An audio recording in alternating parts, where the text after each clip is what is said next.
Fan Radio. Straight West Coastin'. 510-783-1023. It's going down. Time to holler at your folks. The history, the future, and the now. What you know about the silver and black? Opinions, guests, and you. You better know that. Real talk. Live from the Numbskull Studios in Oakland. Raider Rock. A bona fide bad motherfucker, that's who. StonerDude. Whoa. This kicks ass. First Lady, Stef. Bring your ass! Come on, get up and come on! Right here on your airwaves. It's Raider Fan Radio.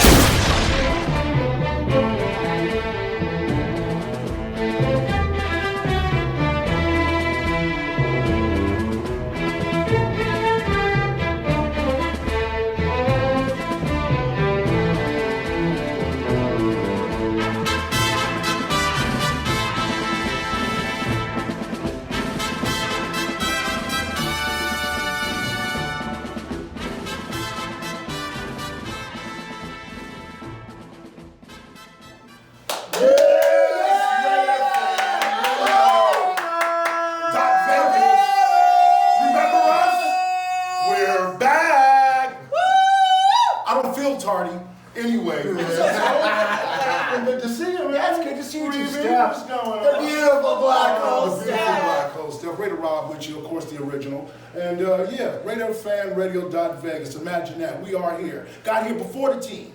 Got here before your ass that's coming.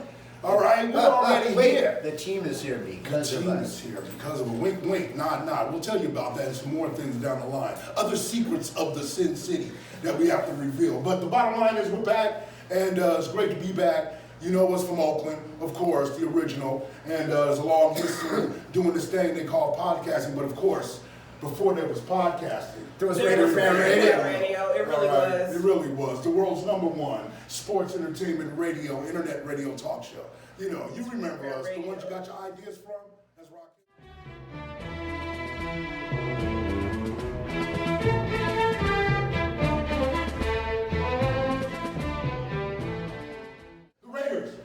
Inaugural game. First game as the Las Vegas Raiders. Yes. All right, real talk. Oh, and even better.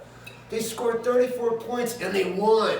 Yeah. Not convincingly. Not convincingly, but they won. You don't say convincingly? Okay. Okay, we'll start off with that. Why not convincingly? Well, my car still needs a more high-octane oil. Understood. You know, I saw some blemishes of the last few years and why in the internets. You're hearing, I've been watching it all off season with some of these new, Bush League and second rate and even some real advanced podcasters talking about, the car might be headed to the used lot.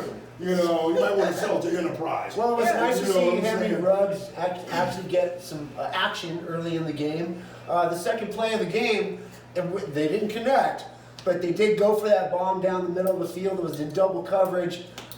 They threw overthrew Henry Ruggs, but it was just nice to see, at least right away they're trying, they're going for it. But unfortunately, because Henry Ruggs got injured during the game, twisted his ankle. He came back and he was limited. He came back, but it was more, I think, more as a decoy. Well, there's a lot of talk going into 2020 about in the Raider Nation, who we represent first and foremost.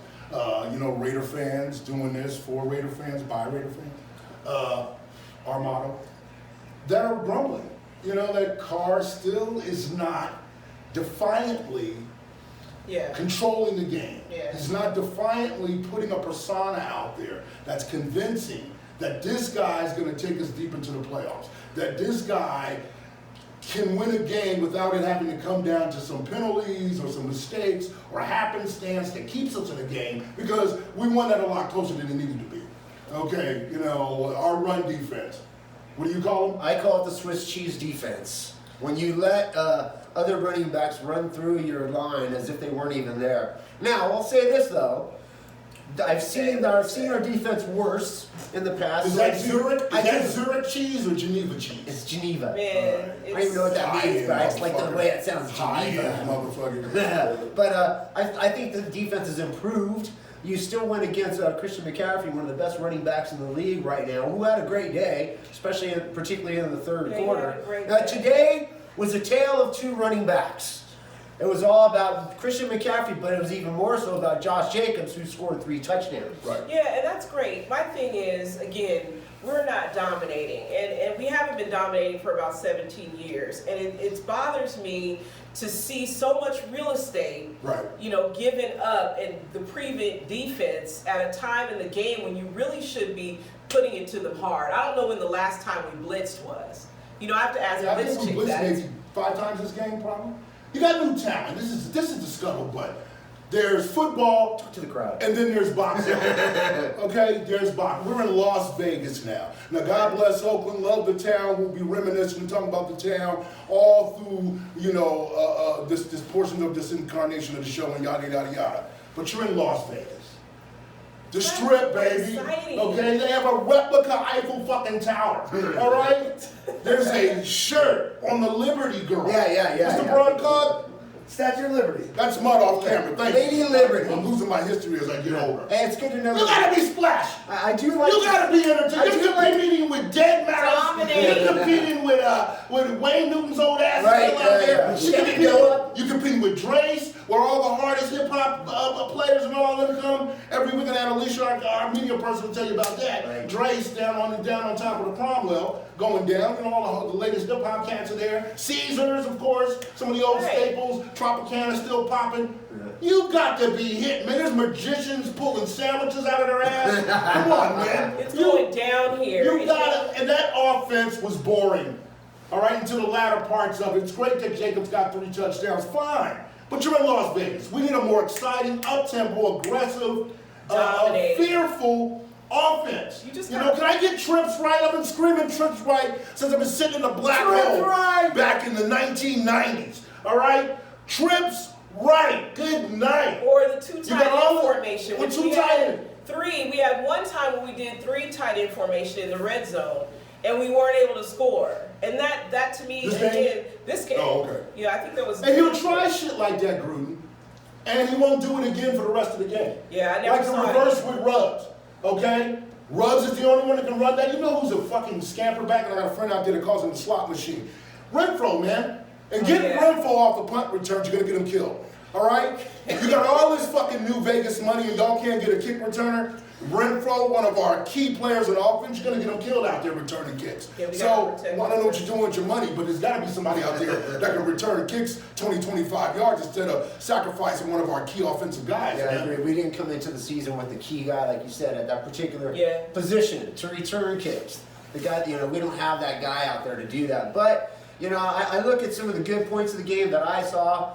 Second half, Daniel Carlson kicks off, and they're forced to return, and they couldn't. They were 3 and out with Right. the Carolina Panthers. That was a good sign. And what I liked about after that is that Daniel Carlson made the 54-yarder. That was huge. He's got a leg. To see him make that big kick at a crucial time and put some points on the board when we really needed it, and John Gruden to have the faith in his kicker, Daniel Carlson to do that, I thought that was a good sign. That's where I don't want to fucking be. It felt like Seabass. And for 16 years, we sat in that Coliseum and watched our kicker and our punter be the 2 best players because we kept ending up in situations where you need Daniel Carlson to make this.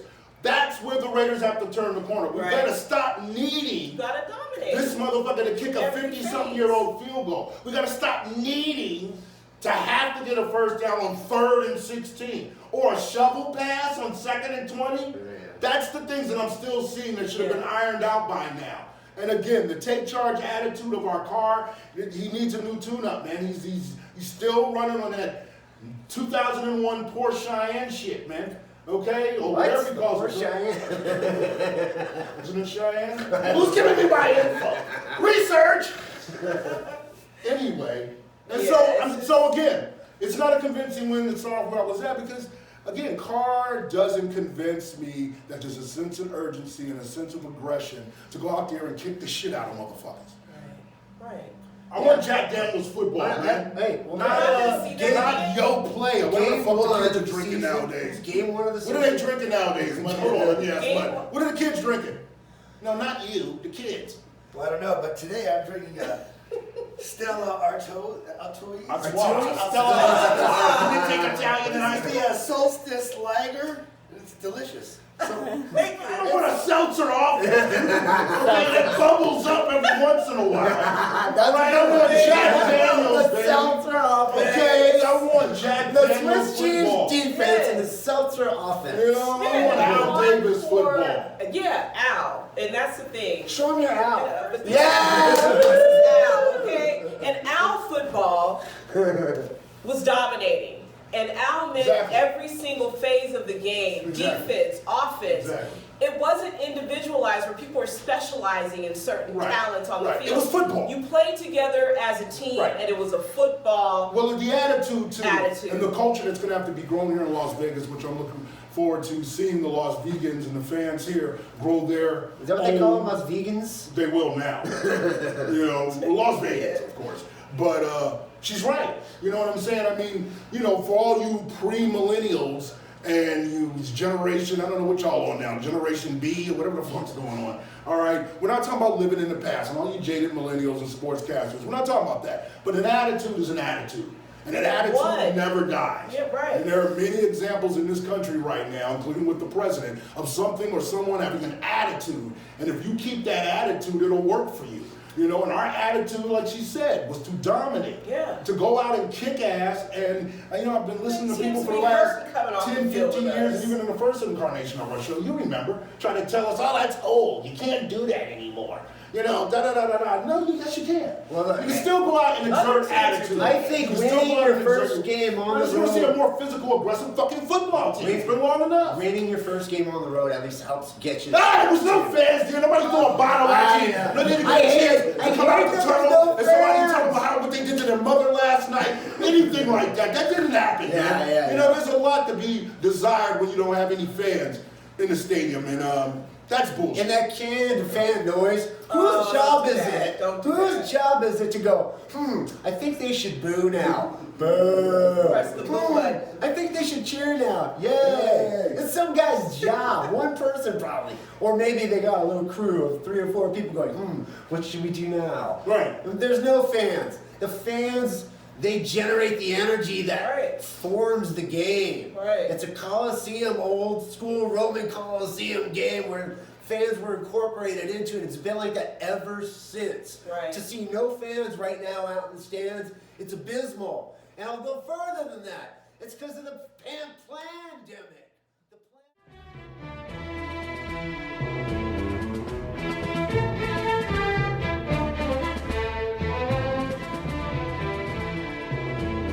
Pandemic right now is we don't have any fans out there. It's the fear of the It's all political. It's the fear of the pandemic. I loved how Chucky didn't have his mask on the whole time. You can see Chucky's face. It's the fear of the pandemic. That's what you want. You know, it's the fear of the pandemic, as usual with this country when there's some type of, you know, national crisis. Now we're veering really up to the bleachers.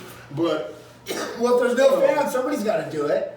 It's to me, they shouldn't have played. They shouldn't have played. A lot of these sports should have just waited until 21. You think we should have just waited until the next year? Should have just waited until 21. Do you think it'll be over by next year? Yeah. You think so? Or at least it'll be in wait, real quick. I need Mutt's here. Mutt's are in-house conspiracy theories. At least it'll be incorporated and accepted enough by the society, you know, that it'll be livable, just like AIDS became livable, diabetes is livable, we live with cancer, we live with car accidents due to people being drunk or what. So it'll be live livable. with death. People will accept it. Right. They will accept it, and then it will be manipulated until it's livable. And 5 years from now, you'll go, what happened to Harry? Oh, he died of There'll COVID. be a new one by then. And it won't be that big a deal. Just like here, somebody died of HIV now, or somebody died by getting shot by a cop, or whatever. You just go, Mutt, I need your confirmation. Yeah. Will the Raider all football, NFL football, be back to normal in 2021, where we could have just resumed at that point instead of now?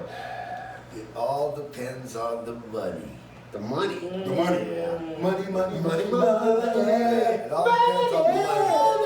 I don't see these guys making People millions gotta of have dollars it. that they're going to be making if they're not going to have all the beers and the parking and all that. Yes, millions of dollars were lost today. You know, the people partying and tailgating out. Millions of dollars were lost. Raiderhead out the Vegas parking lot somewhere playing. Millions of dollars were lost. So, you know, it's going to have to be a drastic change just like anything else at that point. Yeah. Well, I'm glad to see football being played. I mean, I did get at least a feeling inside that we had football and it was back, and I was watching the game. It gave me something to do during the pandemic.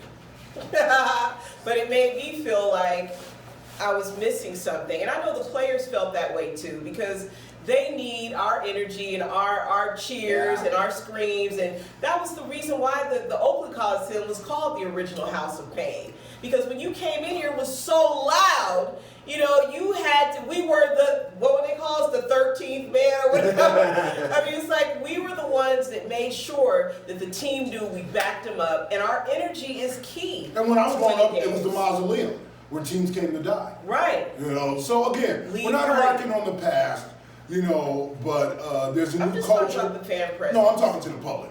You know, I'm defending you against the trolls and all, and that will come. These new generation that likes to say us old folks live in the past. And it's not about living in the past, it's just, you know, y'all are not advancing the future.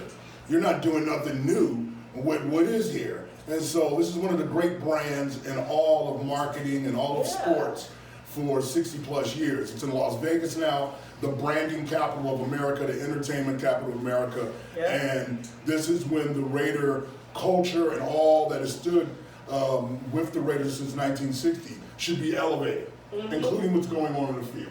You know, and you have to have an electrifying, entertaining offense. That was great, and we got to win. Just win, baby. I'm with that too. That's an old slogan of ours too in a fight song. But it's Las Vegas, man. Turn this shit up. Yeah, it's got to go big. You know, stop fucking around. This is the 30-something years. The entertainment capital of the world, and the Raiders definitely have a lot to live up to. Stop fucking around. A generation in the Raider Nation. And just speaking of just the amount of money that was lost this year, I mean, you're looking at. I know I lost. The NFL is making is like pocketing like $16 billion annually. So if that's just from people coming in and merchandising and all of that they're taking home, in addition to paying everything off. So they're making money, and now they're going to look at streaming even more. So you're looking at 500. I think Verizon just gave their contract of $500 million annually just to be able to stream games. They test drove this when they started the whole thing where you could, what is it called now? You get the package shit. Right. You stay home and get all right. That was test driving it then. You know, when we've been hearing, of course, since the days of the blackouts at the old Oakland Coliseum and the whole issue with that during the mid-2000s and other regions too, of fans not, you know, coming to the stadium, or the media even suggesting that sports is getting dull when you go live. And then try to incorporate, you know, try to incorporate the violence. And that's where we would always come in those articles and those stories about, you know, how they're going to clean up the spectator experience in live sports. Right. I mean, and this is one way to clean it up. Right. Stay your ass in the motherfucking house. Right, and I gotta add to this now, and I know it's something we all want to talk today, and we all feel very closely about. It's the cashless new stadium.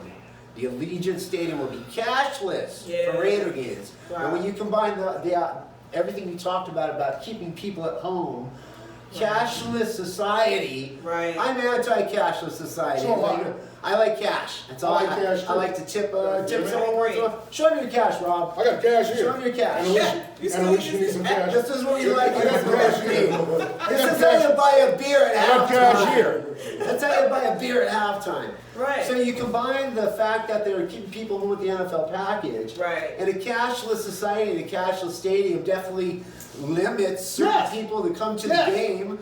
I think it segregates it.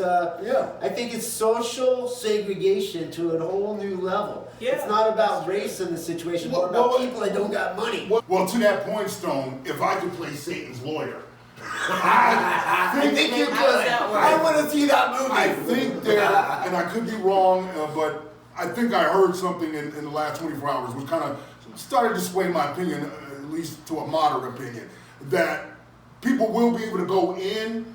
If you have a ticket, you can enter the stadium, and if you have cash, you can buy one of those just They're gonna have momentarily kiosks. disposable cards, Right. throwaway cards. What do they do? What do they call in the criminal enterprise we're in, Mutt? Burner phones. Yeah, burner cards. Yeah, Right? Okay, but we'll see about At that. Bank in Bakersfield. I've seen a lot of those burner cards or the kiosk cards. They have a way of getting that little bit of extra out of you. Right. You know? $3.95. Yeah. Well, look, jerk. If I only got $75, that's all I got. Yeah. Now, if you're gonna charge me $5 to put 75 on the card, then what do I have? 5 from 75. I have 60. 5. 70. I have 70. That's Don't very add it wrong up. math. I have 70. If you have 5 to 75, you have 80 wrong. Okay, I'll go with that. He's also my lawyer. You're killing the tips though. I mean, for people that You're killing tips. Oh, man, you're killing really tips. uncomfortable. The drunk motherfucker up in the box. Right. That's Who what done he it? did. And he with his mistress, bitch, and all that other shit. And he just like, thanks, Right, you're like, you thank just you. killed that. Yeah. For that waitress. Oh, I didn't even think about that. That's real talk. we did it. We went to an event out here that was just like a barbecue type. It was a Y'all grill killing event, game, man. and it was cashless. When you go in, you have to take your cash, buy the card to be able to use to buy things in the event, and that cost me $3.95. $3.95? Yeah. It cost you $3.95 to spend your money. To spend my own money. Well, on that note, we're going to go into the home opener. It is now, officially, we do have a win on the table. We are 1-0. We haven't done that in a while. We're 1-0 though. Yeah, I'll take it. I'm right. We're undefeated. 1-0. We're undefeated. Yes. And we're going into our brand new $4 billion, has a $4 billion stadium. We're not going in, but No, we're not going in. Nobody's going in. No We're not fans going allowed. The Raiders deemed They're gonna have But the Raiders come back home. They come to Vegas in this cashless, no fan stadium. right. That's gonna be Right. crazy. beautiful. I envision or imagine, because Raider fans already bought their tickets. They're coming to town. Raider fans are coming to town. Raider fans are coming to town. They're going to be all over that Coliseum. They aren't going to let them in on the Coliseum. I'm always going to call it that. Allegiant Stadium, the Death Star. The Death Star. Is the new name I for like the that. stadium. Yeah. Yes, I'll give that. Yeah, Darth Vader can't even get in. You know he travels with cash. He's a global guy. Okay. They take cash in the galaxy. So the Raiders are going to come in facing the New Orleans Saints with Drew Brees at quarterback. Now, I thought Terry Bridgewater had a pretty good game today, and I think he's a good quarterback, and so I don't think it's any surprise. But now we're talking Drew Brees, one of the top 3 quarterbacks of the league by far, always in the playoffs, always in the hunt, trying to break all the records. I wanted Drew Brees way back in the old days, right before he went to New Orleans, and we lost Rich Gannon. But here he comes. Now, I don't think we had any pressure around the edge today. No sacks from Max Crosby. And the contain was terrible. Cleveland Farrell Good did night. make the one big major stop at Last 4th and game. inches that actually won the game. So I will give him all the credit in the world for that. Right. But again, now we got a high-powered offense coming in, a well-oiled machine in the New Orleans Saints, a playoff caliber team coming in. For all the things you talked about earlier, as far as what the Raiders can bring to the table, to me, this is going to be the really big test. Well, you know what this really is, a mirror, if we look at it scientifically, with no fans being in the stadium, no real energy in the stadium, is you're really seeing how much the coaching has impacted and the players have responded to their coaching and getting used to this new environment with no fans so far. And what are you out there being inspired about? It's funny that I have a passage in the book that I'm writing about my life as Raider Rob, where I, talking about, I'm lamenting the change in sports with all the money and all that, blah, blah, blah, blah. And I'm saying, would you remember this play if there were no fans in the stadium? What would you do if there was nobody to watch you? Right. Would you really go all out? Would that $75,000 Lamborghini mean that much to you if you weren't driving out and all the little fine women weren't out there waiting on you, shit like that? So it's funny, I posed that question. It's like, what are you playing for? Which will be out next year. What are you playing for? Who are you playing So now for? this kind of, puts that microcosm up. Puts that question up Right. to true test. And that's what will, until fans are back, really show. The coaches are on the spotlight. And much like the governors are on the spotlight. And this is great for the young players too, because I'm Generation X. We're Generation X. Like you are we saw football back at a different time and all that, and we've been lamenting for the last 20 years that the players are softer. It's not as hard. It's not, they don't seem like they're really into it. All that shit. This will show it. This is a chance for millennial players and pre-millennial players, Generation X, some of the late Generation X players, and coaches too, to elevate the game, to really show it matters to them, because that's been one of the scorns on the league the last few years, is that nobody's really playing like they love it. Nobody's really playing like they believe in it. It's not really believable. My response to that is, first of all, number one, Mark Davis brought back Coach Gruden. That was the top piece of the puzzle. Here. And Gruden went out and you got Tom Cable. You got Rod Marinelli in the offseason this year to help the defensive line. No, Tom Cable, but go ahead. I like Tom Cable. Anyways, the bottom line is, I think there are coaches that these players do want to play for, and I think Mike Mayock and the rest of the coaches have went out and found guys that they feel are going to go out and play football. They didn't go out and get a bunch of free agents like they did last year, as far as guys like Antonio Brown last year. Yeah. They didn't go out for the flashy guy. They went and got real players in college. They weren't always at the top of the list. It were the unknowns that they scouted themselves and felt that were going to play for them. So I think we're getting that combination. I think we got that combination today. It's going to be the bottom line, is if that talent can actually step up and be that good and playing against for the New Orleans Saints. And playing for Las Vegas. Being in this new stadium, will that inspire these guys, Stef, I think I definitely think it'll inspire them, but it's still not going to be. This is why we really should have reconsidered this year. That didn't happen. So the excitement that we would have had from the players, with the players and the fans, because we connect, that's not going to be there. So that edge is not there. And the chance for Las Vegans to get their chance to really put celebrate their imprint having football here. Yeah. And for me, that's just looking forward to the future. Just with the game coming up with Drew Brees and this home game, it's just, we really have to be back to just the philosophy of being on the attack and making it exciting, even though, we're all watching, we're all spectators from the outside now. But it really does need to be like a celebration, a lot more exciting, in spite of the fact that there is this pandemic happening. They're being forced to play. So when you get on that field, you have to bring some sort of passion, some sort of dynamic, because again, you're losing view. I know you lost a whole bunch of viewers today on the West Coast in Oakland. I know that. So let's keep it interesting. Let's make it exciting. Let's play Al Davis football. And to piggyback off what Stone said, fans are going to come. Let's play Al Davis fans football. are going to come. I already know fans that are coming. They're going to be out there. I'm planning on being out there. Find me a little spot. I saw a traffic cop the other day, matter of fact, up in Decatur, and asked him, did they have any protocols, or did he know anything? And he said, other than right now, people gathering maybe for the social, if you're in little clumps and groups, that might get broken up. But he said this is all new for everybody, and there's really no telling what they're going to do, but he doesn't think there's going to be like some real overbearing presence of the officers. So there's going to be fans out there, man. Come on the fuck out. If you in the town, come through, man. You know what I'm saying? Come on through. Dean Martin and Hacienda. Okay, Dean Martin Parkway and Hacienda. I'm going to get out there about 2 o'clock, find me a spot, and let's just come on out there and kick it, man. There is a screen outside. I'm going to be a little selfish right here. Very selfish. Because I'm like that. I think about me.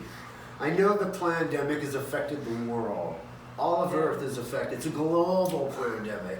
But as a Raider fan, thinking of all the controversy that we've all experienced in our lives, for the immaculate reception, the tough rule, we could talk all day, to have a brand new stadium and this be our inaugural season, to bring all this energy and celebration you're talking about into this to Las Vegas. I feel like the big rug has been ripped out right from under us.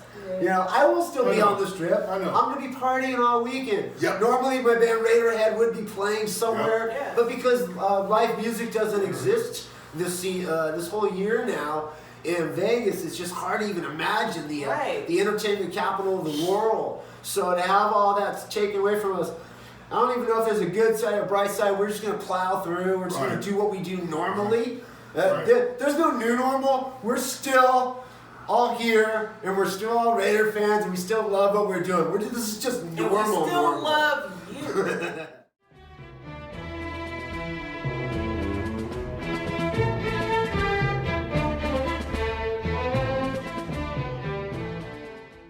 So this is the first live version of a feature that's going to be on our website, RaiderFanRadio.Vegas, called Raider Rob's Rants. There'll be more coming about that. But the rant today is on an article that accompanied a podcast where Tim Brown was interviewed by some source about the Raiders and his time with the Raiders, but more importantly, Super Bowl 37. And this notion that Barrett Robbins somehow, because he went to Tijuana or disappeared that night or whatever the story has been the last 20-something years, was the cause of the Raiders losing. It wasn't the cause of the Raiders losing. Me and this man, StonerDude, interviewed Barrett Robbins 2 weeks before that for RaiderFanRadio.com, our first incarnation of the show, out in the city in Oakland. And we'll be talking about that down the line. All that to say that you'll get, when we post that, an idea what his character and his vibe was, because we subsequently ran into him again that Super Bowl night, the night before the Super Bowl. And he knew me, and he knew us, and I'd known Barrett for years before that. And so this notion that Barrett, in the article, it seems to claim and rehash that he went to Tijuana and he got lost and all this bullshit. The rig was in with that fucking game from the gate. Rich Gannon threw 5 interceptions. Nobody talks about that. Don't give me this bullshit that $1 million football team or any enterprise is dependent on the center. Okay, that everything didn't work because Barrett Robbins wasn't there. The defense didn't blitz. The defense couldn't overcome Brad Johnson because Barrett Robbins wasn't there. Rich Gannon kept throwing into double coverage because Barrett Robbins wasn't there. All pro center, an integral part of the great teams of that early 2000s. Okay. But Barrett Robbins not being there is not going to be the story. It's not going to be the story in here where he's a friend of our show. So we'll be going into it a little deeper. We'll be getting deeper into exactly what happened that night when we ran into Barrett hours before this charade began that ended up allegedly costing us the Super Bowl, and what he told us personally about the Super Bowl and what was to come. So don't blame Barrett Robbins. You people with your sources, come see me, okay, with that bullshit. All right, because I know B-Rob personally. We were in the mix of that shit, okay, and he was set up to be the scapegoat. You don't know your fucking football, you don't know the business of football, as I've been saying for years, then you wouldn't understand that. All right, but this ain't Tupac got out of a helicopter type shit. All right, ain't no conspiracy. He was set up to fail. It's not a conspiracy. We lost, and he got the blame. It worked to perfection.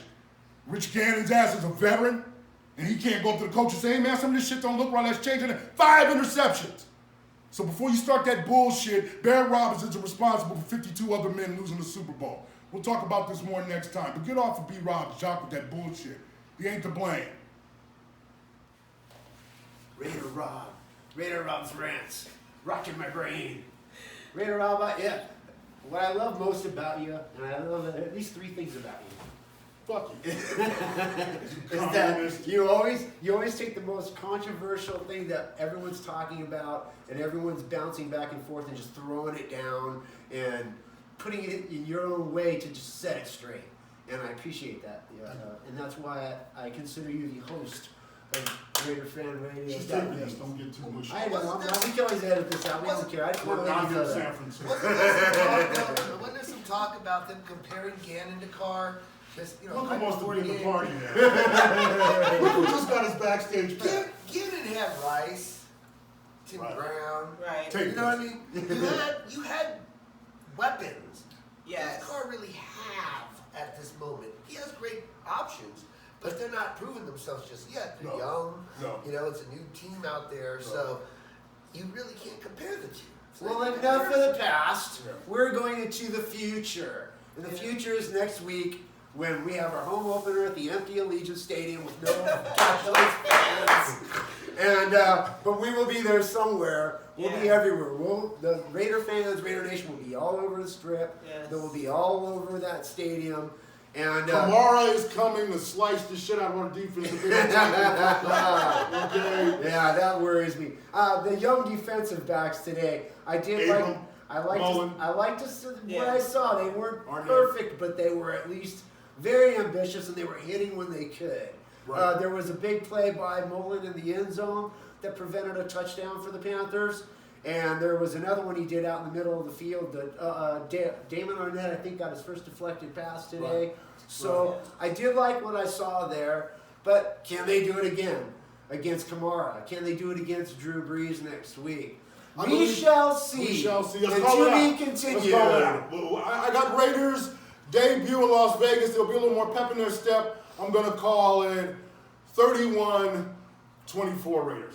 All right. I think that we're going to definitely Las Vegas win next week. Just the whole attitude, even though we are outside, we are in their heads. And they're going to have to feel the Raider Nation regardless. School. I can't get a school. All right. I'll go with, wow. I'm going to say 37. 37? No. You're perfect for Vegas. We talked I say a million. Okay, I say 28-21 Raiders. What's that, what you going to say, Mike? What do you say? I was going to say 28-21, but I'll go 28-24. 4, yeah.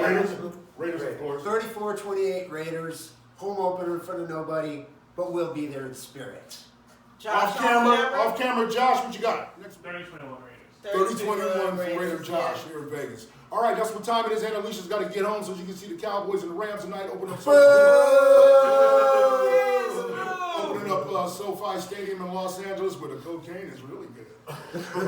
Hey, it's been great seeing y'all again. We'll be back real soon on RaiderFanRadio.Vegas. Make this go viral. And just be here, because we bringing it. We the originals. Like we said, before podcasting, there was Raider Fan Radio, man. And RaiderFanRadio.Vegas. We're